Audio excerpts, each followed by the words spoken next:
Alright, so the South Point 400 around the Las Vegas Motor Speedway in Nevada took place yesterday in the NASCAR Cup Series. That was the first round of the round of 8. The final 8 playoff drivers all battled it out in Nevada to see who would keep going. Would a driver in the playoffs win this one? Would one outside the playoffs win this one? It was an even split going into this one.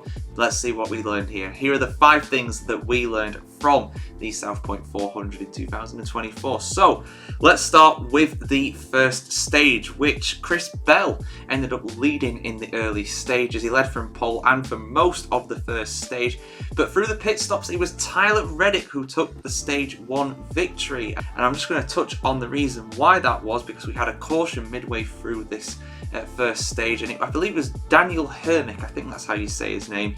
He made contact with Austin Dillon. A nasty crash for Austin Dillon, in fairness. One of them where you just make contact and go straight up into the barriers at the top of the track.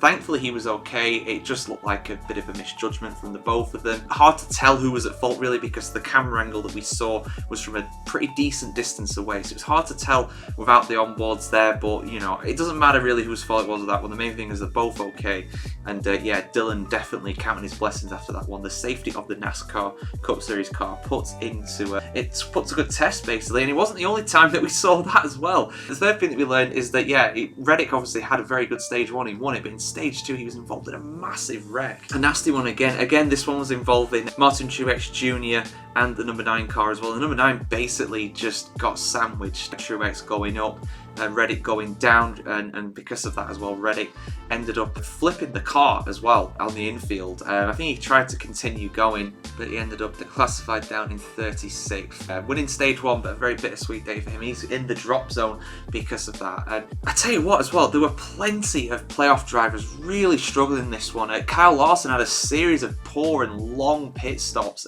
Somehow managed to rescue P11 despite that. He got onto the lead lap, actually he was a lap down before, he got onto the lead lap pretty late on, and because of the chaos and everybody struggling ahead, he managed to get 11th, which honestly was a miracle with what was going on there. But on top of that, yeah, like I said, we had Reddick who of course flipped his car. Blaney and Chase Elliott also had some big problems as well throughout this race. A real bad one for the playoff drivers on the whole. But one of those that was not struggling was Joey Logano. Joey Logano managed to win around Las Vegas, which went down about as well as you would expect in the NASCAR community. You know, I've managed to, you know, kind of go through some of the social media posts on NASCAR's official channels, and there are a lot of angry reacts there. And the reason why, of course, is because Alex Bowman ended up missing out in the playoffs because of the underweight car. Joey Logano was promoted into the playoffs effectively because of that disqualification, and Logano, despite being the last driver of the 8 to clinch his place in the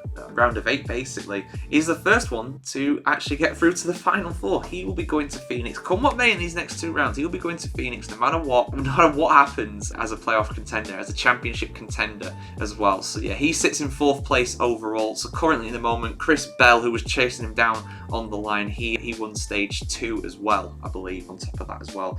He's the top of the standings. Kyle Larson in 2nd, William Byron in 3rd. The only drivers really to have that great of a day. Hamlin was kind of floating around that sort of area. He got 8th in the end, and it's a good result that gives him a chance, but there's a big gap actually between him and Byron. I think 27 points between the two of them effectively. It doesn't matter what happens to Logano. Logano's going to go through come what may. So yeah, Hamlin has a bit of a task, as does Reddick, Blaney and Chase Elliott, but we'll see what happens in the remainder of this round of 8 in the NASCAR playoffs. As dramatic, as controversial as you would expect. And we head to Homestead, Florida next for the Straight Talk Wireless 400. It will be there next week for that, and of course we will be bringing you plenty of build up in the lead to that as well. The most successful drivers around Homestead over the years, and basically the playoff picture and all that good stuff. We're going to go through all of it before the next round. So yeah, we'll see you soon, guys. Give us your thoughts about this one in the comments below. Let us know what you think about this. Like, share, comment, subscribe as always, and ring the bell as well.